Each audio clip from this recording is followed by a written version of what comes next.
Okay, we're live. Well, hope everybody is well and truly recovered from the Super Bowl weekend. Hope you're all happy with the results. I happened to be at a party with a bunch of longtime Chiefs fans, so they were all celebratory at the end. That was a lot of fun. But we have some more physics to think about. And today's big new topic is vectors, but before we get to that, I want to go over a question or maybe two from homework 1, which was due this past weekend. And the one question that WebAssign told me people had the most trouble with was the question with the helicopter and the mailbag. So that's kind of the one I wanted to talk about first. So here,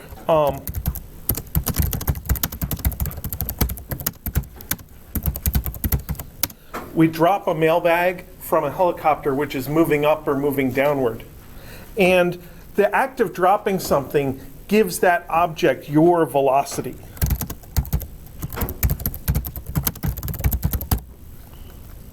And in this particular case, the helicopter is said to be moving at a constant velocity, and then the mailbag is dropped. So we could think about the two different objects.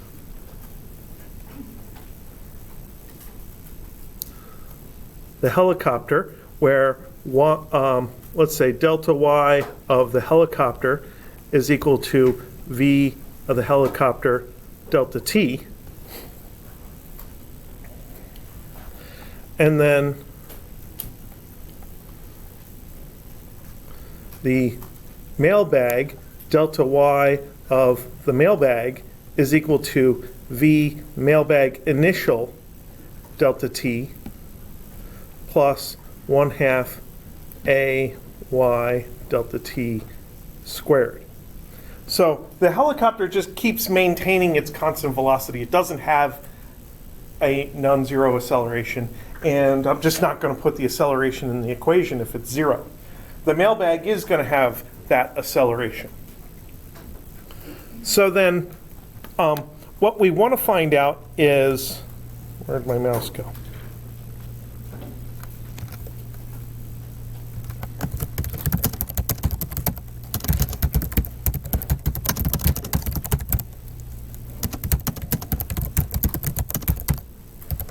How far below the helicopter is the mailbag at a particular time? So I want to kind of think of some drawing of this, and my drawing is going to have a set of axes with delta y versus t, and since this is a position versus time graph, velocity should show up as the slope of the graph. That's something we talked about in one-dimensional kinematics. And the helicopter has constant velocity, so it has constant slope. The equation for the helicopter fits that y equals mx plus b format from Algebra 1, the equation of a line. Our x variable isn't x, it's t, but it's just the y variable is equal to a constant times t. So that's going to look like a straight line like that. And then the mailbag is a parabola with an acceleration of minus g. That's our free fall idea. And it starts out at the same angle as the helicopter with the same velocity, same slope on this graph. But then it's got to bend down in that parabolic shape. So it's going to go like this. So there's the mailbag. And then what we want to find is this distance here. The difference between where the helicopter is at that time and where the mailbag is at that particular time. So that would be delta y of the helicopter minus delta y of the mailbag. Now, one way to calculate that is to calculate both of those things numerically as numbers and literally subtract the numbers, and that should work great. But I want to gain a little bit of insight into this, I want to think about what happens when I subtract them before I plug in the numbers.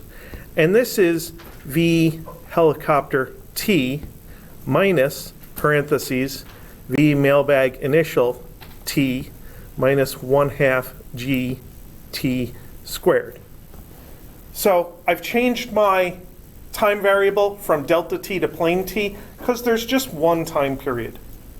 So delta T and T mean the same thing for this example. And at this point, I want to recognize that this term here and this term here cancel each other out, because the helicopter velocity and the mailbag initial velocity are the same thing. And they're both being multiplied by the same T. And one's negative, one's positive, so they cancel. And that gives us a result of 1/2 GT squared. That's how far the mailbag has fallen in that amount of time. And the interesting thing is that VH is not important.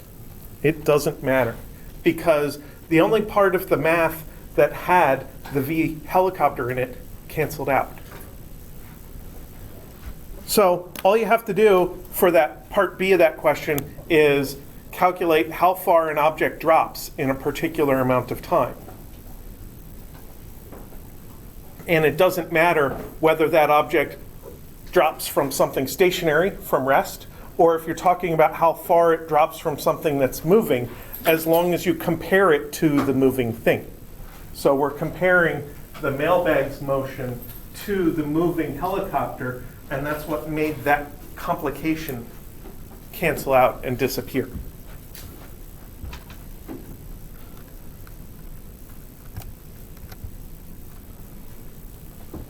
Now, for the other part,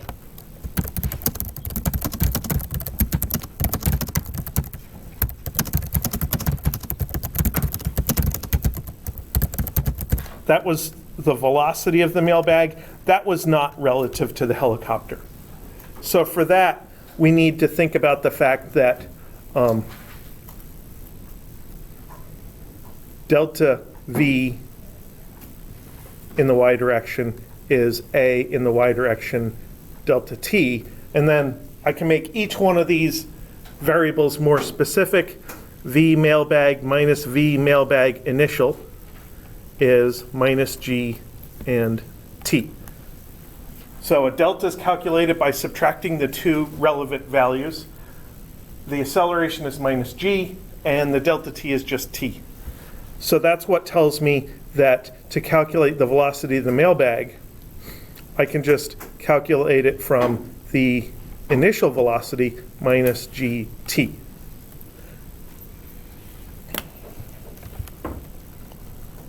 And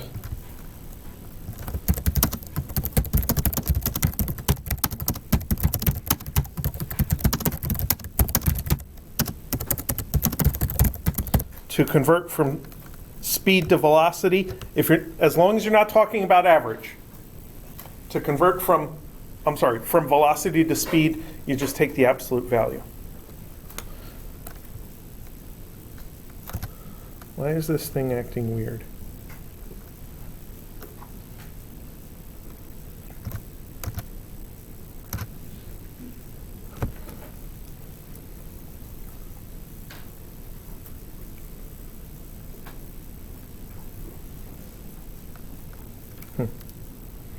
All right, so I think we'll get to a graph that looks like that again when we talk about projectile motion next week. I was thinking about showing a relevant demonstration video, but I think I'll save that for projectile motion later. So that was a question that I wanted to talk about, show how maybe it's a little easier than you initially thought. Did anybody have any specific requests about homework 1 for something to talk about? What's up? The tortoise and the hare question. Yeah. That question I understand.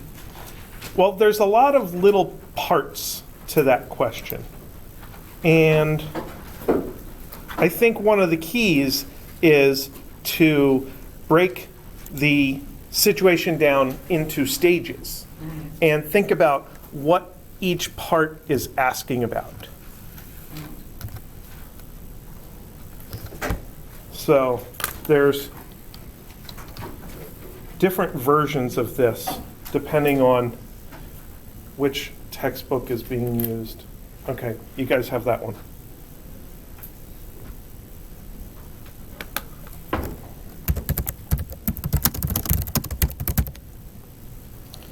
So in this one, we have V tortoise is equal to some number, 0.11 meters per second is my value. And then the hare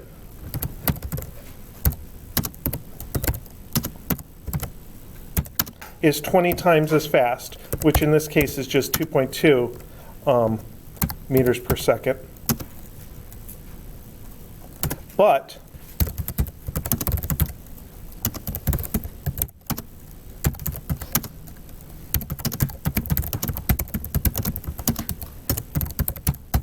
the hare has a rest period in the middle. And that means that the moving period of the hare is shorter. So I want to put that in terms of an equation. And the equation I can think of is that delta t of the hare is delta t of the tortoise minus t rest. So if we know how much time the tortoise takes to run the race, then we can find out how much time the hare was moving just by subtracting the rest time. So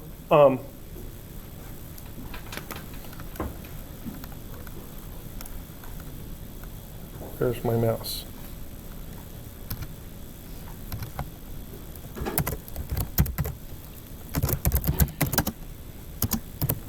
So in mine, it was 480 seconds was the rest time.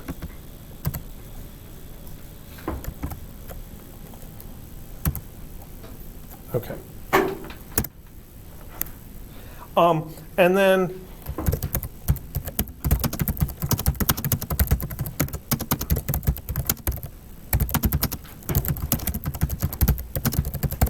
the hare's distance of the race is also less distance because the tortoise wins by a shell. So that would tell me to make something like delta x hare is equal to delta x tortoise minus x lead. And x lead in my case was 30 centimeters, which is 0.3 meters. So both of these fit our regular constant velocity equation. You can say delta x tortoise is equal to v tortoise delta t, and delta x hare is equal to v hare delta t. And now I want to simplify this and plug in all my known information. I'm going to call this the length of the race, L, capital L, is equal to 0.11, and I'm going to call this capital T. So by writing these two equations right after another, I'm making an identification between the terms in the one equation and the terms in the other. So I'm defining capital L is the tortoise's length of the race, and capital T is the tortoise's time of the race. And then in this version, the hare's length is only L minus 0.3, because the hare doesn't get to the end of the race, he loses. And the V hare is 2.2, and the hare's time is T minus 480. So now I'm in a position where I have two equations and two unknowns, and I can solve for those two algebra variables. And then I can interpret the answers. And how long does the race take was the first question. Well, that's my capital T. So once I know it from those equations, I have an answer. And then what is the length of the race? Well, that's my capital L. So the way this situation was described, when it says the tortoise wins by a shell, it actually means that the hare's distance is a little bit less. And with the hare having that constant velocity, except for a short period of time, well, it's a long period of time, that means the hare's running time was actually less than the length of the race. So that's how I can encode that kind of descriptive information into equations, is by creating a variable that matches one of the values, and then the other parallel variable is just shifted more or less depending on how the description works and depending on which variable you chose to make your thing I'm solving for. Oh,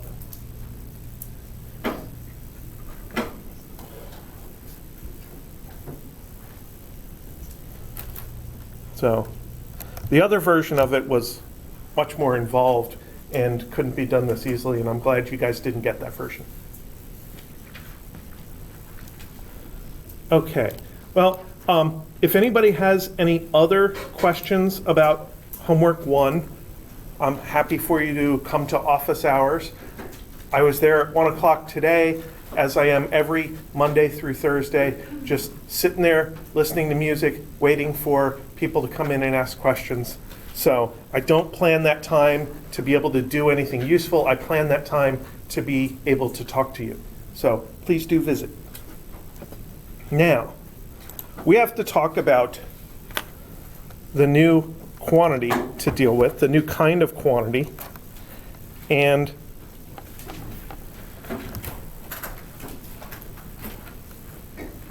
for some reason,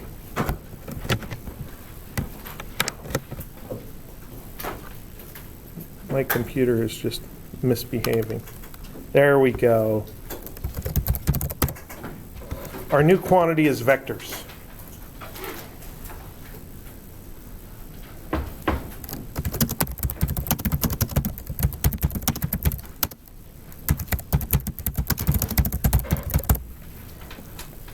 And just to provide a definition, a vector is a quantity with magnitude and direction. So if I say, for example, move 5.0 meters north, then that is a vector description. I've given a magnitude, which is that distance, and I've given a direction. I could also say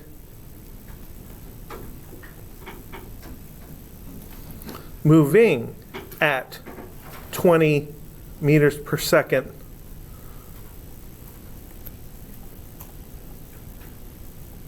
at an angle of 75 degrees. So that is also a vector. That is a velocity vector.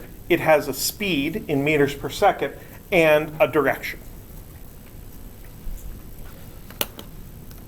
So displacement and velocity are not the only kinds of vectors, but they're the most obvious kinds of vectors, so they're the ones we're going to start with.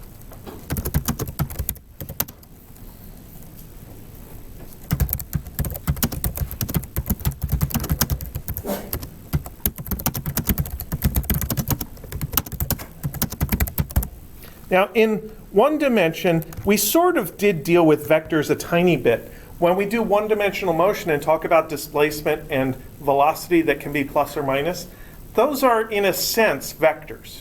They're one-dimensional vectors. And the only directions of those vectors are the positive direction, which might be to the right or forward or up, and the negative direction, which might be to the left or backward or down. So that plus or minus sign is really the direction of our vector.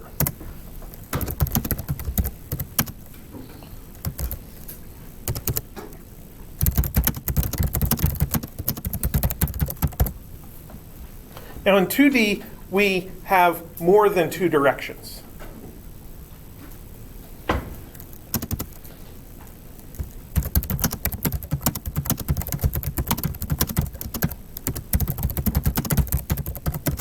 And that ends up making our life a little bit more complicated, but there's also an easy way out of it. There's an easy way to deal with it.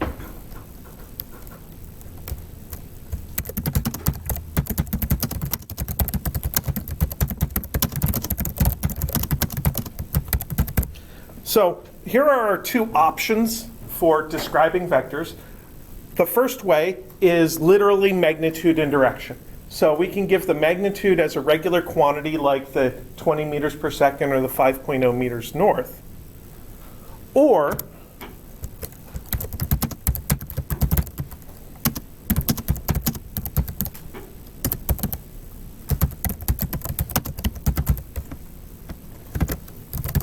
we can give components along two perpendicular axes. So when you took algebra class, you learned about XY coordinates. We've done a little bit of graphing so far. Most of our graphs were velocity versus time, but you've seen maps and you've seen tracks drawn out on maps. So that's what we're talking about. The coordinates could be something like longitude and latitude, but usually when we do it, we set up an origin, that is the 0 point of our coordinate system, and a direction to be the x-axis, which is usually to the right, and then a direction to be the y-axis, which is usually up. And then we just measure a distance in the x direction and a distance in the y direction. And those are called the components of a vector. And our math that we're going to do for now is called two-dimensional because we need two components to describe a location. This room is three-dimensional, and that means that you'd need three components to specify the location of an object. You'd need a distance from the front, a distance from, well, probably from that side, and then a height above the floor. And then you could locate any probably parcel of air in the room.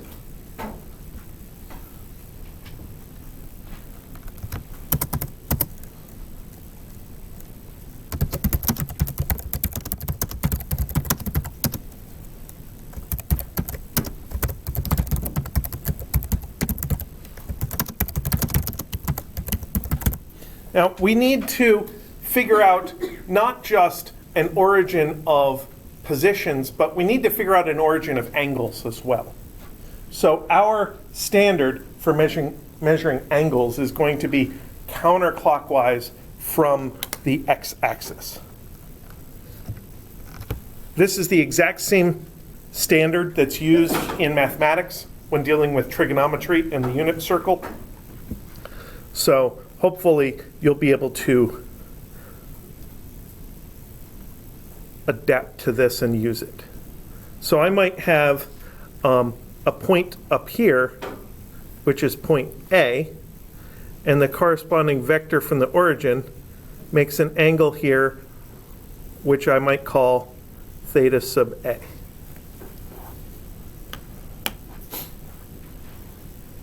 I like to call the x-axis here the reference direction. It's the direction of zero angle. So there's x and there's y.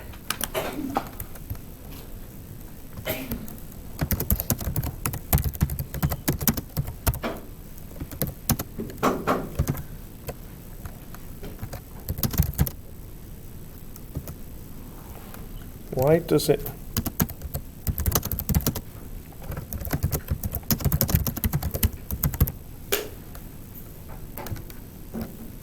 So if that theta angle was 0, then there would be no difference between the x-axis and the red line. They'd be at the same angle. So that would put A on the x-axis.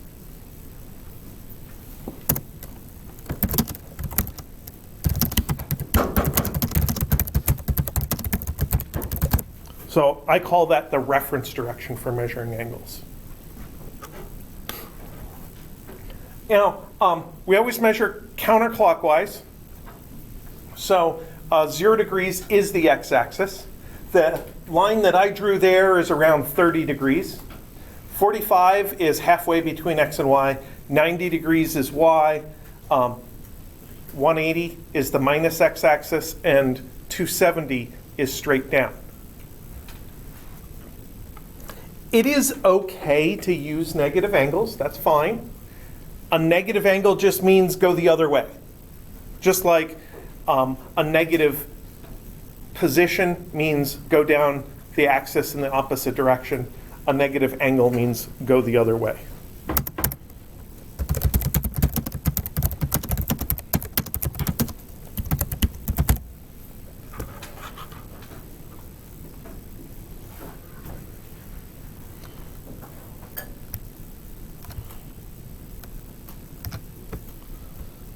So,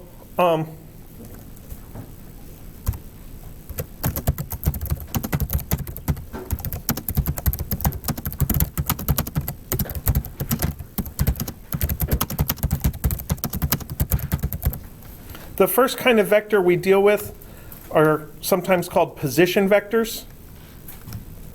And they're intended to just describe points in space.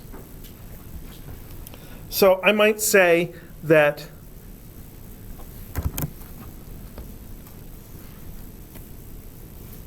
A is equal to 5.0 meters at 30 degrees.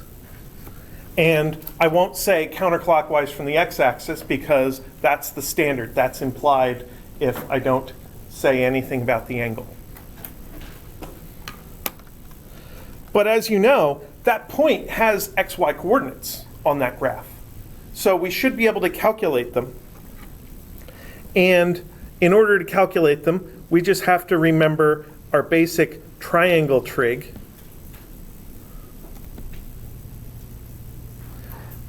This horizontal thing would be called A sub x. This would be called A sub y. This would be called A. And the arrow itself would be called A vector. The arrow and the point are called A vector. And saying that the magnitude of vector A is 5 meters means the plane variable A is 5 meters. And we might want to know the x value and the y value. So to calculate A sub x, we just take A times the cosine of theta A, which is 5 cosine 30 degrees, which should come out to 4.33 if your calculator is indeed in degrees mode.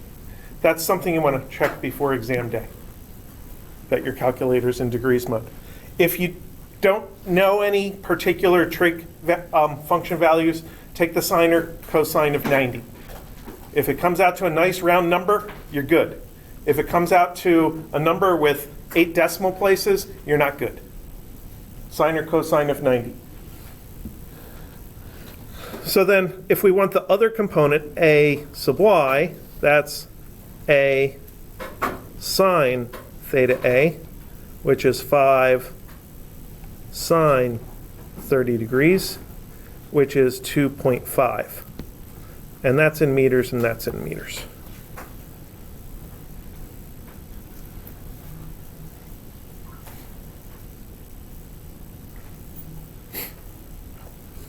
So if you know a vector in standard polar coordinates notation, that's what I call that, then you can very easily calculate the components.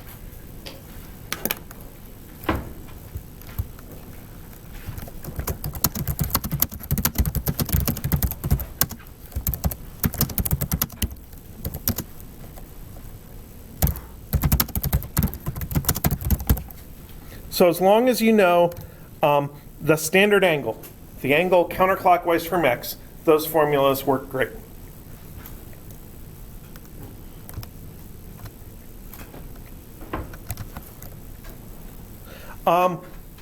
Sometimes you know a vector in terms of the components first, and you want to know the angle.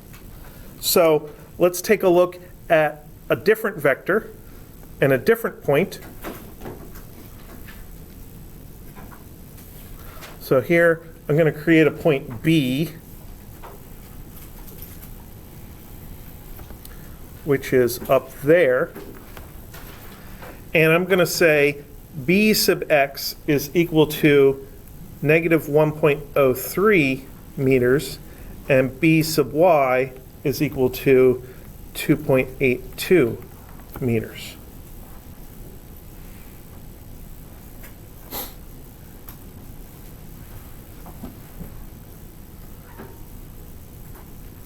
So maybe I want to know this angle here.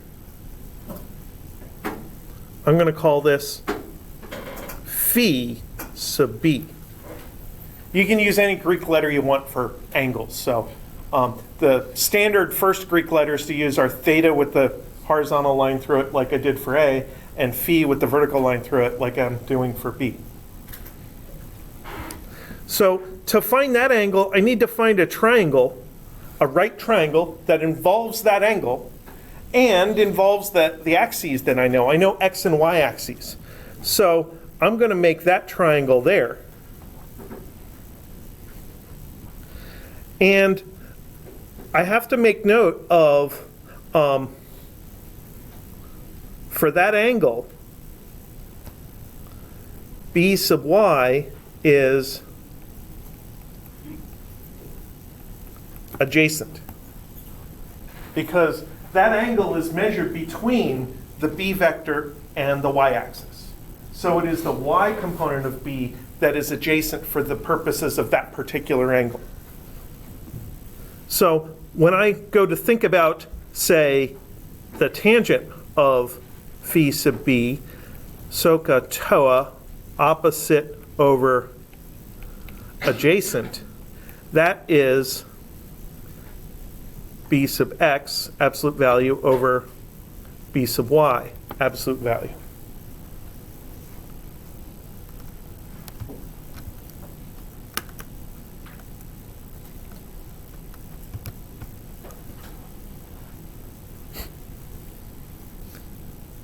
So then phi sub b is equal to the inverse tangent, which on my calculator says tangent negative 1 of 1.03 over 2.82. Some calculators will say atan, ATAN for that. Some computer systems use the whole word arctan, ARCTAN. But when I calculate that, the inverse tangent of 1.03 over 2.82 comes out to be 20 degrees.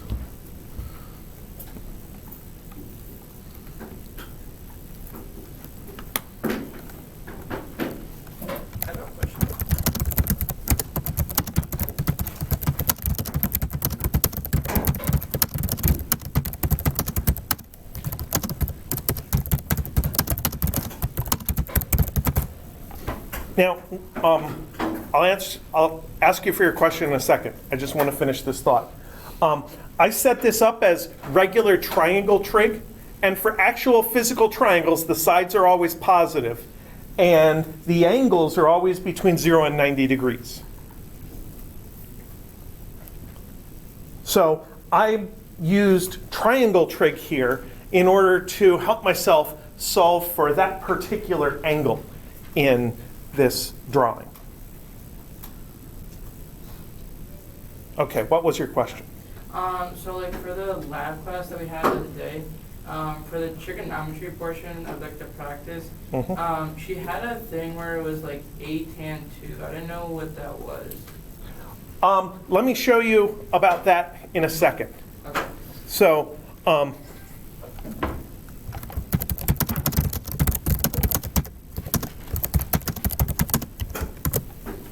now, I might want to know a different angle for B, which is measured counterclockwise from the x-axis. So we might call that here theta sub B.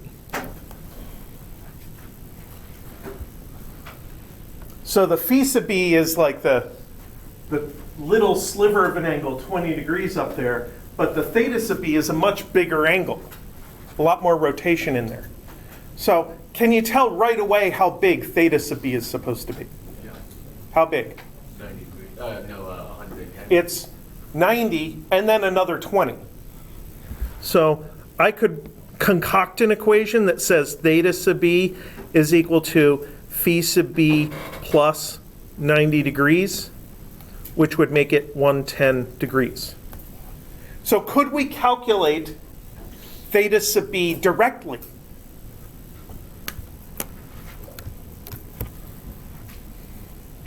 Well, we should have tangent of theta sub b is equal to y over x. Because for the points in the first quadrant, we always measure the angle from the x-axis, and the y is the opposite, and the x is the adjacent. And tangent is opposite over adjacent. This is using extended trig, not triangle trig. So regular triangles, right triangles can only go up to 90 degrees.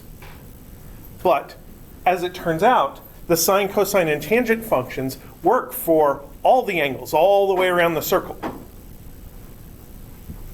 So we should be able to do the inverse tangent of b sub y over b sub x, which is the inverse tangent of 2.82 over negative 1.03.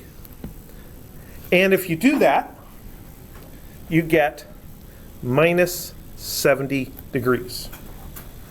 And that's a bit of a problem because we just got done thinking about our intuition of the angle, and we said, well, it's got to be a little more than 90. And we happen to know exactly how much more than 90 it was, so we added 90 to that, and we got 110 instead of minus 70. So here,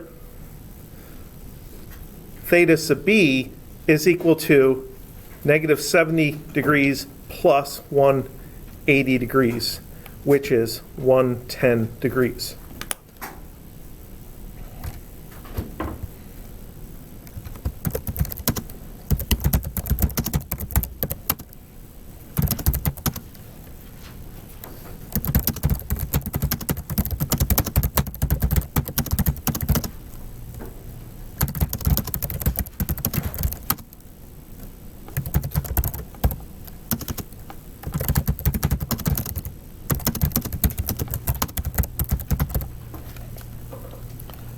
So some mathematicians call this extending the trig function, so I'm calling it extended trig.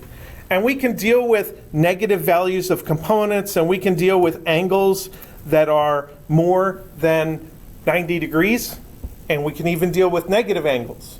The problem is then we have to be very careful about our intuition of the angles. We have to know what direction our vector is supposed to be pointing.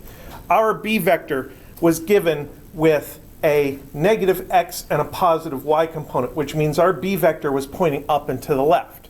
So after we do the inverse tangent operation and find this result of negative 70, we have to think about where negative 70 is.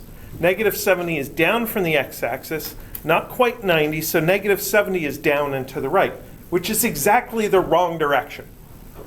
If the inverse tangent comes out wrong, it comes out exactly the opposite of the correct answer. And turning something around to face the other way is doing a 180, so we add 180 degrees to it to recover that actual angle that we wanted.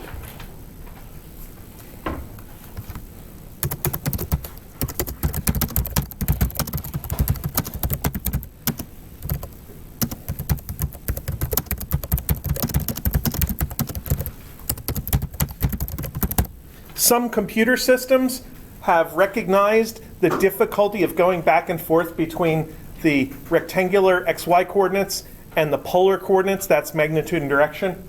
So they have provided an atan2 function in order to automatically calculate this angle for us.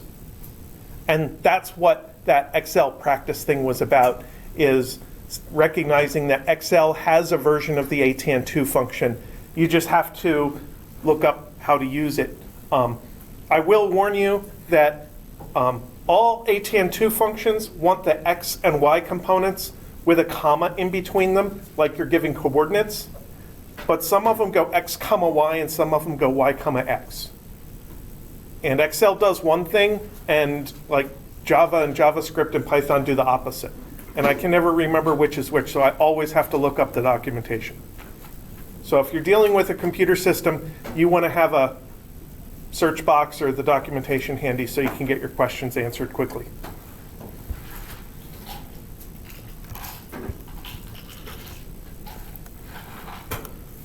How do we find the magnitude? It just comes from the Pythagorean theorem.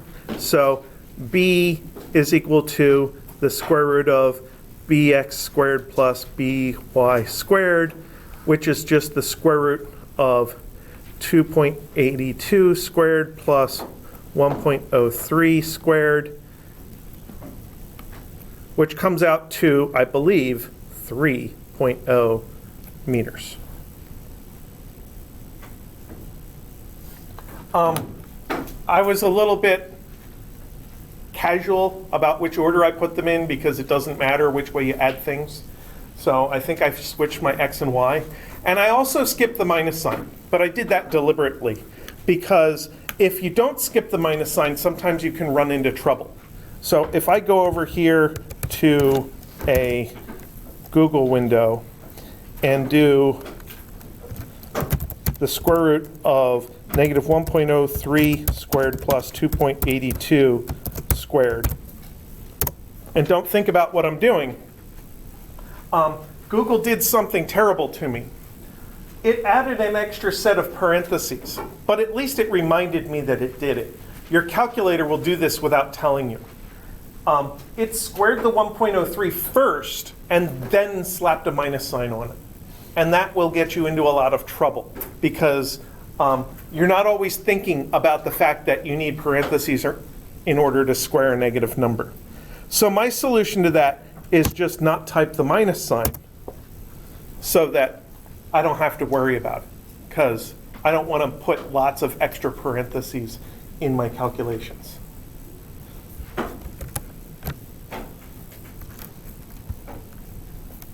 All right, so enough about position vectors.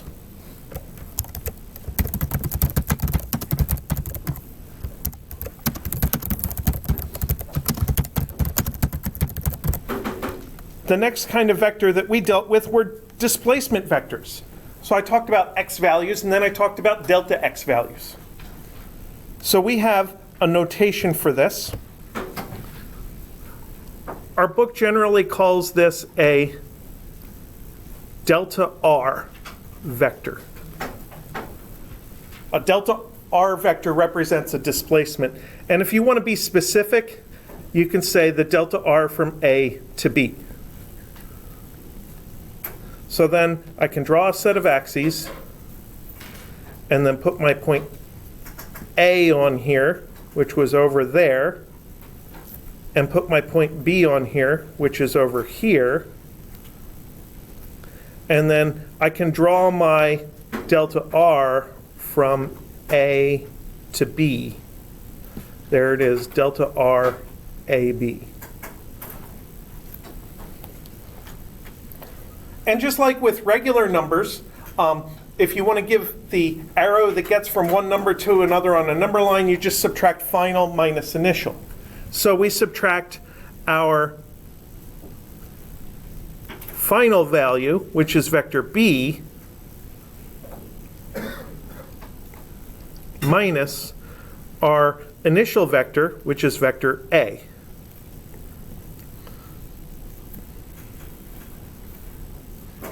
So vector A was over here, vector B was over here. And we have this nice triangle here. And this angle in the triangle is actually theta B, 110, minus theta A, 30. It's actually 80 degrees. So it's not a right triangle. And as it turns out, we could calculate the magnitude of vector c using some trigonometry. There's a thing called the law of cosines. Do you remember it? Neither do I. Let's not use that. Is the cosine minus 90? No, that's not the law of cosines. Oh. There's another thing called the law of sines that you could use, but we actually don't know enough about this triangle to use the law of sines. It would be the law of cosines would get us out of this trouble. As a physicist, I don't want to have to remember a lot of formulas. There's enough basic formulas to remember, so we're going to use the same technique every time. We're going to convert these things into components. And our delta x from a to b will be b sub x minus a sub x. You subtract the x components to get the width of the green arrow. So Could you do this with the algebra equation with the points, with the distance formula in algebra? I'm not sure which one you mean. So this is negative 1.03 minus 4.33, which comes out to negative 5.36.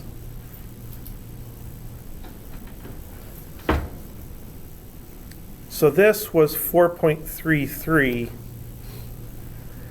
This was negative 1.03. And to get from here to there, we have to go backwards on the x-axis 5.36 units. Or I guess I called them meters. And then to get delta y, a, b, that is from just subtracting the y's. So that's 2.82 minus 2.5 is equal to 0.32 meters.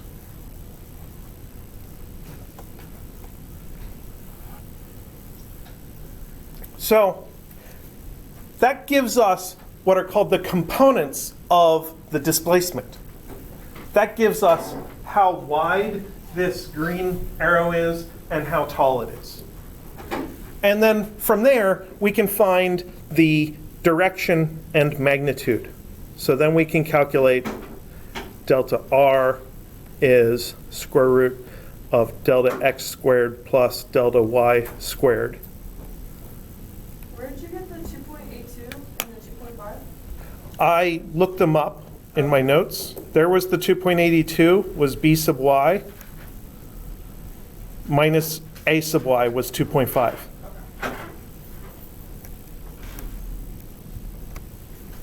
I just didn't want to scroll the screen all over the place while I was doing it.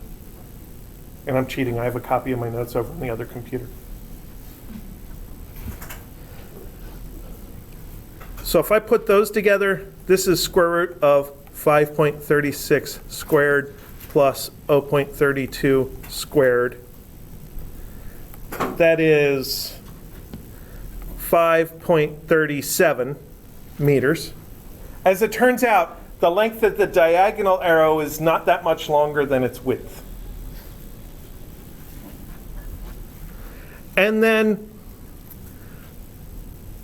our theta AB would come out from the inverse tangent of delta y over delta x.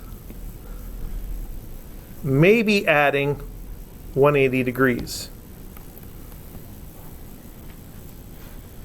So let's figure out this inverse tangent. The inverse tangent of 0.32 over negative 5.36 is equal to negative 3.4 degrees.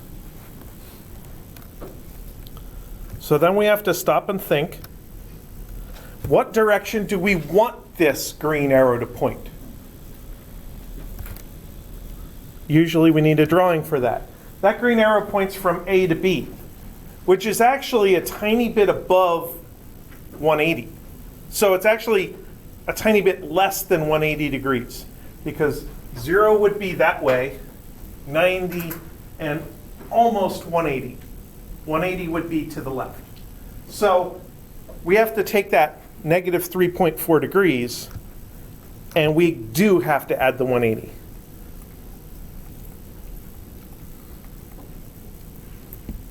So that is 176.6 degrees.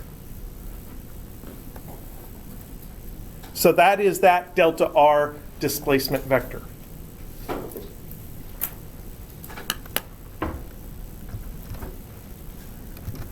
So if the delta x is negative, do we essentially just always add 180? I think that's how it works out. I think it does. But I'm not positive.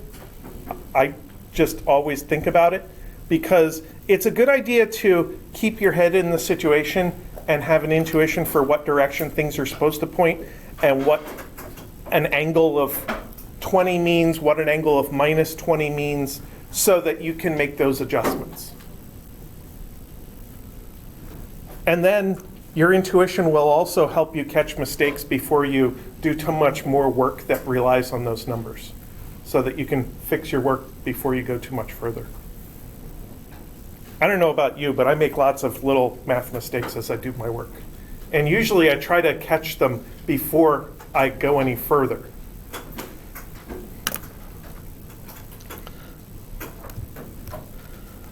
So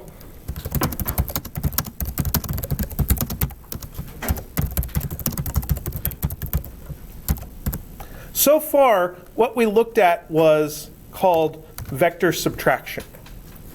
So our equation might be delta R AB is B minus A.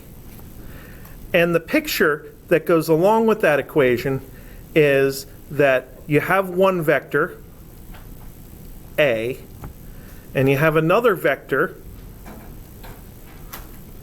B, and your delta R gets you from one to the other.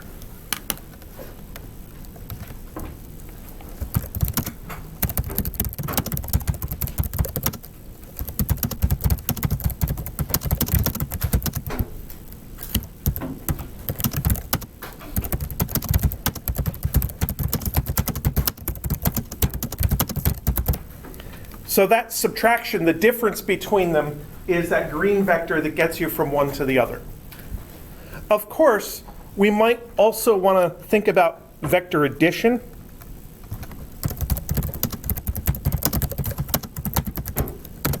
So vector addition looks similar. With vector addition, the equation would be, say, B is equal to A plus delta R AB. So if we just take that A vector and add it to both sides, then it's A plus delta R. A plus delta R. And the result is B vector. So with that one,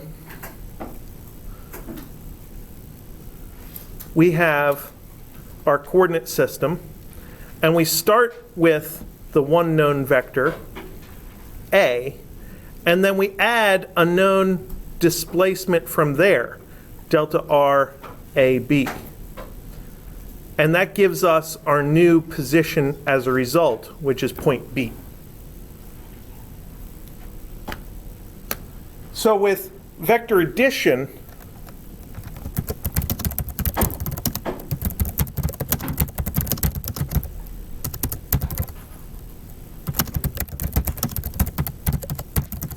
the things that you add are called terms, and you string them together head to tail. So I start with vector A, and then from there I go on with delta RAB as vector addition.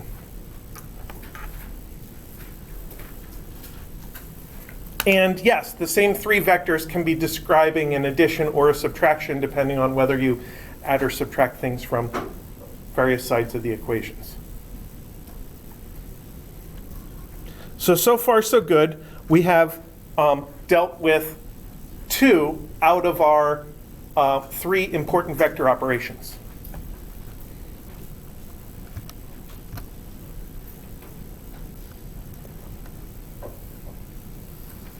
So I want to flip pages.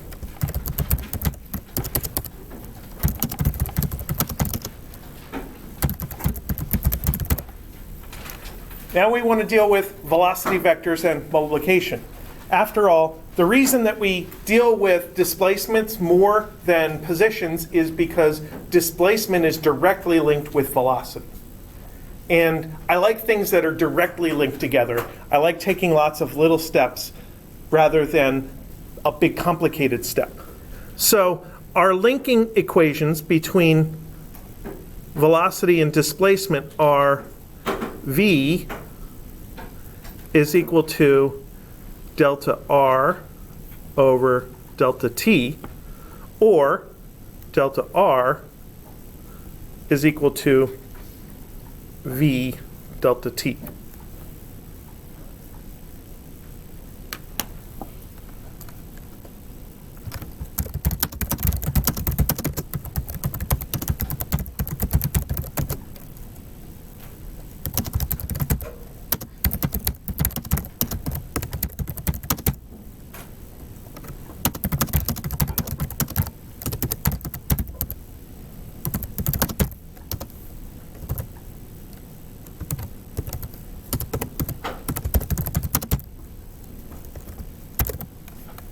And both of those equations are examples of scalar multiplication. So we have in the first equation a delta r vector, which we're dividing by delta t, or we're multiplying by 1 over delta t. And in the second equation we have a v vector, which we multiply by delta t. So they're both really a case of multiplication. So we need to have a way of defining this, of actually doing the multiplication.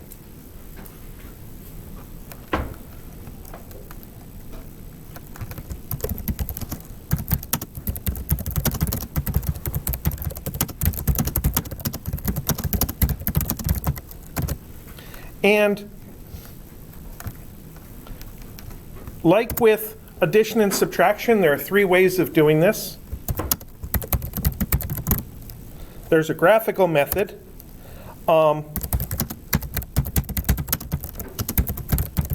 We can do it for magnitudes and directions, and then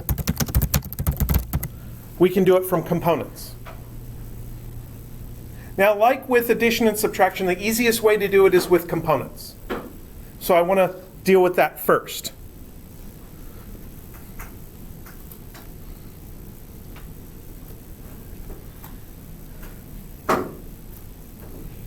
Components. V sub x is equal to delta x over delta t. And v sub y is equal to delta y over delta t. So if you want to do vector r divided by delta t, you split vector r into components called x and y, and you do the x component over t, and you do the y component over t as 2 separate things. Keep track of them separately. And that gives you the x component of your velocity and the y component of your velocity. So with vector addition and subtraction, remember we had to keep, we subtracted b sub x minus a sub x, and then as a separate thing, we subtracted b sub y minus a sub y. With vector addition and subtraction, we keep the x and y calculations completely separate. With vector multiplication and division, we have to take that same factor, divide by delta t, or over here, multiply by delta t, and apply it to both components, kind of equally.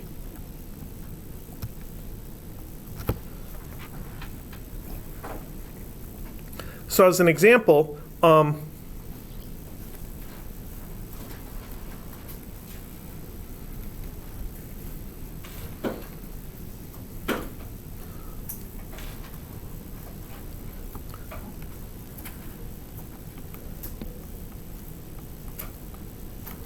we could get from point A to point B in 10 seconds.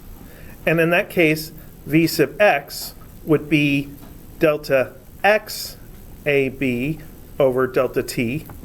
And our delta xab was I have it over here somewhere, negative 5.36 over 10, which is negative 0.536 meters per second. And v sub y is delta y AB over delta t, which is 0.32 over 10, which is 0.032 meters per second.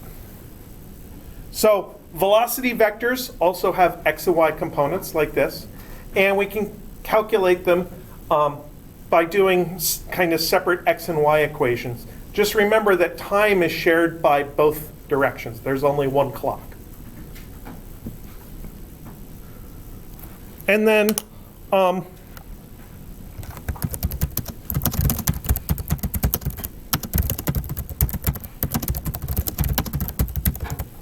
we can calculate from this the magnitude of the velocity, called the speed. V is the square root of Vx squared plus Vy squared. So the square root of 0.536 squared plus 0.032 squared. And that comes out to 0.3 meter. Yeah. It doesn't come out to that.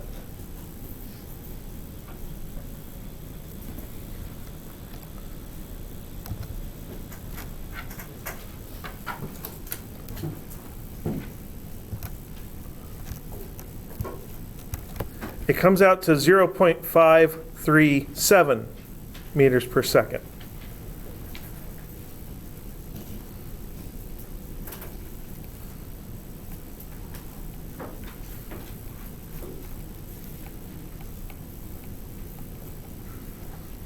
Now, in calculating that, I looked back to the previous page and I saw that the magnitude of the displacement was 5.37.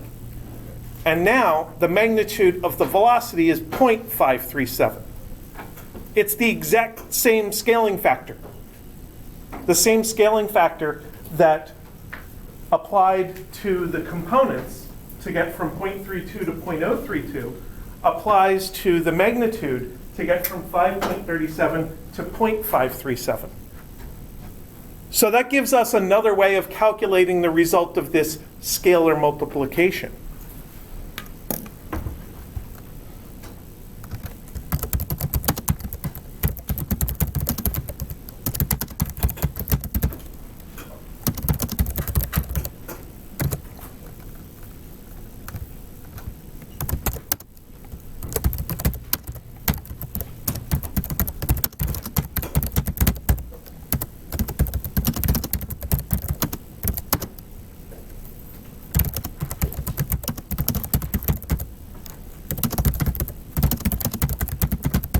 And there's a name for quantities like our delta t here. For us, delta t is almost always positive because we're thinking about things going forward in time, and we don't have any time machines to go backward in time. But the delta t in this equation is called a scalar. It's a thing that scales, so it's a scalar. And if that scalar is positive, then we just get to keep the same direction.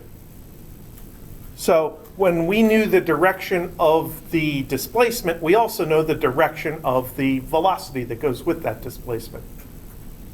The only quirk comes when the scalar is negative. It is possible in our equations, especially when we do a lot of algebra, that you could end up multiplying by a negative number. So if that's the case, and you have a vector that is in magnitude and direction form that happens to get multiplied by a negative number, to account for that negative, you just reverse the direction.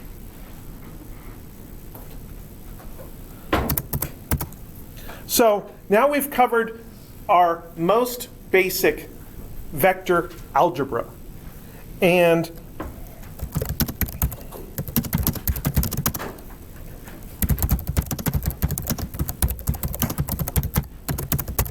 to review, we can add or subtract vectors. An algebra system is... The phone's ringing. Why is the phone ringing? Yes?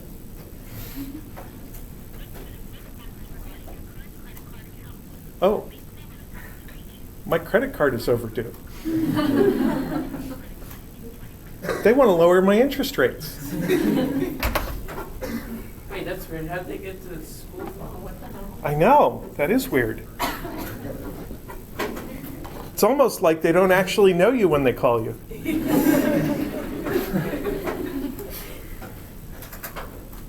It's good to get a lesson about telephone fraud in tax season. It happens a lot. I have to kill about 4 phone calls a day on my phone. An algebra system, I was saying, is just a way of manipulating numbers. And our regular algebra system, you learned, is how we manipulate real numbers, which we usually call x's. Now we have vectors. We can add or subtract them.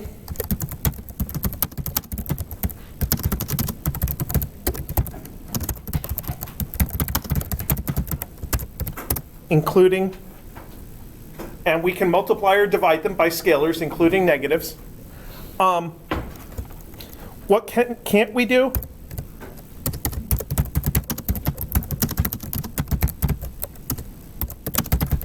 We cannot divide by a vector, ever.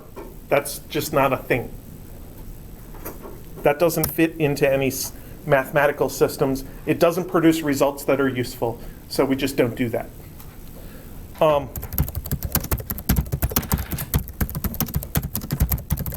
And another thing we can't do yet is multiply 2 vectors. We will come across a couple of ways of multiplying vectors, and they will have important interpretations when we talk about work and when we talk about torque. But I don't want to flood you with all of that at once. For kinematics, all we need is addition, subtraction, and regular scalar multiplication and division. And then we can deal with everything else from there. And of course, we have all this stuff about magnitudes and directions and components. So probably sometime tomorrow, I'll post homework 2. That'll be due in a week and a half. And on, what's today, Tuesday? Yeah, on Thursday, we'll come in and do some vector examples, see more vector math, a couple of applications, and then next week we'll do projectile motion. So you guys have a good week.